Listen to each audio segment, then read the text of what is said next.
Hello বন্ধুরা, welcome to football দুনিয়া। আরও একটি নতুন ভিডিওতে আপনাদের সকলকে স্বাগত। এই ভিডিওতে বেশ কয়েকটা গুরুত্বপূর্ণ আপডেট শেয়ার করবো। মোহনবাগান সুপার জায়ান্টের প্র্যাকটিসে কিন্তু কালকে চোট পেয়েছেন দিমিত্রি পেট্রোস। যদিও তার চোট কতটা গুরুতর সেটা এখনও পর্যন্ত বলা যাচ্ছে না, তবে দিমিত্রি পেট্রোসের চোট কিন্তু মোহনবাগান সুপার জায়ান্ট ম্যানেজমেন্টকে কিছুটা হলেও চিন্তায় রাখছে।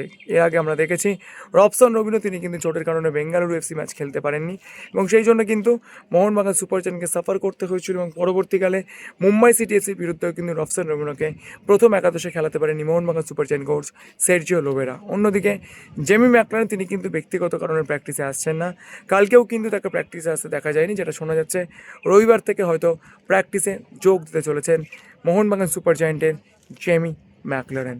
অন্যদিকে ইস্টবেঙ্গলের ম্যাচ নিয়ে একটা গুরুত্বপূর্ণ তথ্য পাওয়া গিয়েছে।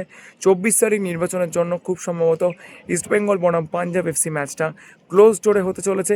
এটা কিন্তু মোটামুটি একটা কথাবার্তা স্টেজে রয়েছে, যদিও ম্যাচটা অন্য কোনো ভেন্যুতে খেলার কথা বলা হয়েছিল এআইএফএফের তরফ থেকে। তার কারণে বিধাননগর কমিশনারেট ওই ম্যাচে দর্শক নিয়ে খেলার অনুমতি কিন্তু একেবারেই দেয়নি বা এখনও পর্যন্ত তারা দিতে চায় না। তো স্বাভাবিকভাবেই ম্যাচটি কিন্তু দর্শক শূন্য স্টেডিয়ামে খেলার ব্যাপারে কিন্তু আগ্রহ প্রকাশ করেছে ইস্টবেঙ্গল, এবং যেহেতু এই ম্যাচের আয়োজক ইস্টবেঙ্গল, তো ইস্টবেঙ্গলের তরফ থেকে বিধাননগর কমিশনারেটকে চিঠি দিয়ে ম্যাচটি ক্লোজ ডোরে যাতে আয়োজন করা যায় সেই ব্যাপারে কিন্তু অনুরোধ জানানো হয়েছে। এইবার দেখা যাক এই ম্যাচের ভবিষ্যৎ কী হয়। তবে যেটা শোনা যাচ্ছে সূত্র মারফত, যদি সব কিছু ঠিকঠাক চলে তাহলে হয়তো পাঞ্জাব এফসি বনাম ইস্টবেঙ্গল ম্যাচ কিন্তু ইস্টবেঙ্গল সমর্থকদেরকে বাড়িতে বসেই দেখতে হতে পারে। ম্যাচটি কিন্তু ক্লোজ ডোরে হওয়ার সমূহ সম্ভাবনা রয়েছে। তো যাই হোক, এই আপডেটসগুলি আপনাদের সঙ্গে শেয়ার করা ছিল।